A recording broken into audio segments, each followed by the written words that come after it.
Hello, I'm standing in front of the sundial. And here is 45 longitude or longitude. Do you know what it means? It means that exactly here is a halfway to equator and also a halfway to the North Pole. That's something, isn't it? Senj, a small town located on the northern side of the Adriatic Sea in Ličko-senjska county. Small town, but with rich and very long history. It all began in 4th century BC when Illyrian tribe Yapodi built here a small settlement on the hill called Cook or Hip on English. And then they descended near the sea and built another settlement called Atenitis. Atenitis was also mentioned for the first time by Greek sailor Pseudo-Silakis. Then in 2nd century, the Romans came here. The Romans came here because they built a road with defense system, so-called Alpium Lulilarium system, with 5 meters high and 2 meters bright walls and watchtowers from Aquileia in Italy through to Satica, further to Senia and further to Salona in Dalmatia. Romans banished Illyrian tribe and they built a new town called Senia. Of course, they built villas, temples, water supply, Roman basilica and Roman thermal baths. And Senia soon became a very important traffic, commercial and culture center of the whole region. Romans lived here until 5th century when Roman Empire fell apart. And then in 6th century, Visigoths and Slavs came here and unfortunately they destroyed the whole Senia. In 7th century, Croatians came here. They built a town on the remains of Roman Senia and they even captured a part of Roman's name and gave the city name Senj. Then in year 1184, Templars came here and they ruled until 13th century when Dukes Francopans took over. At the time, Senj became again a very important commercial and traffic center, but also a center of Glagolitic script and Croatian language.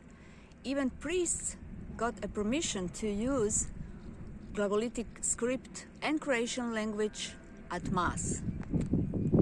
In 15th century, in Senj was founded the first printing press in South Europe.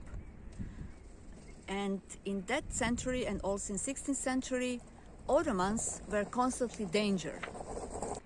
Senj became also a refugee center for all people who left their homes. And these refugees became soldiers known as uskoci. And then in year 1558, they built this amazing fortress called Nehaj, fortress with 4 towers, each for every corner of the world. Fortress is 18 meters high and 20 meters bright, with walls from 2 up to 3 meters thick. Now let's go inside and see what we can find there. So this is a courtyard with a well and with coat of arms of Captain Ivan Lenković, the commander of Uskoci, but also of Leopold I, Habsburg's monarch, and Captain Auersperg, and remains of Glagolitic script As I mentioned, Senj was a center of Glagolitic script and Croatian language in 15th century.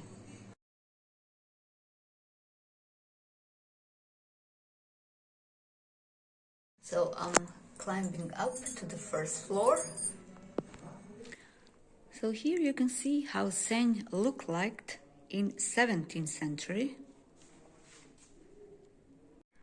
So here on the first floor there were rooms for soldiers and also armory, and again a traditional costume for people who lived in Senj at the time. Uskoci also went often to war with Venetians. They were sometimes like pirates. They used to rob Venetian ships, and they were very fast and very skilled sailors. And this is a typical boat that Uskoci used. What's very interesting is also that Uskoci built this fortress from stones of destroyed churches and houses they found in surrounding area. As you can see, this second floor was much bigger than the first floor, because here were rooms for officers and for commander. And here was a place for cannons.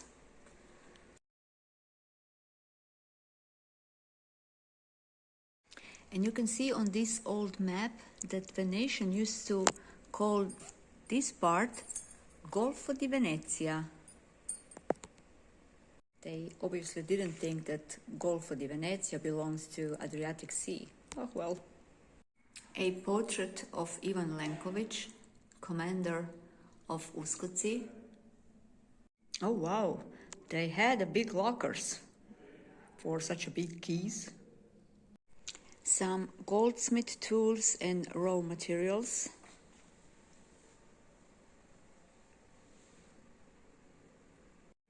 And jewelry, of course. Very nice. Oh my, they even had padlocks with encryption mechanisms. Look.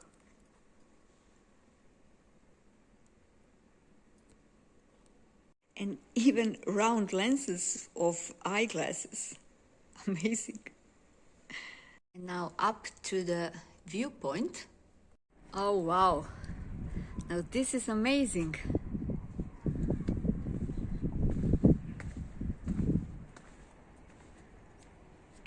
So from here you can see all 4 watchtowers, each for every corner of the world. So from up here they could see if the enemy is approaching, and if so, they would light a fire and send smoke signals to other fortresses and castles.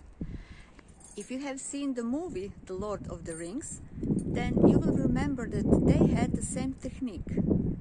Light a fire, send the smoke signals to other castles and fortresses.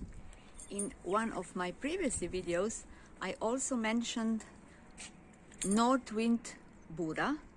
So Bura blows from the mountain of Velebit towards sea, and it's a very, very strong wind. And there is a saying here that Bura is born here in Senj, it get married in Trieste in Italy, and dies in Rijeka. Anyway, beware of Bura. And until next time, bye bye. Thank you for watching.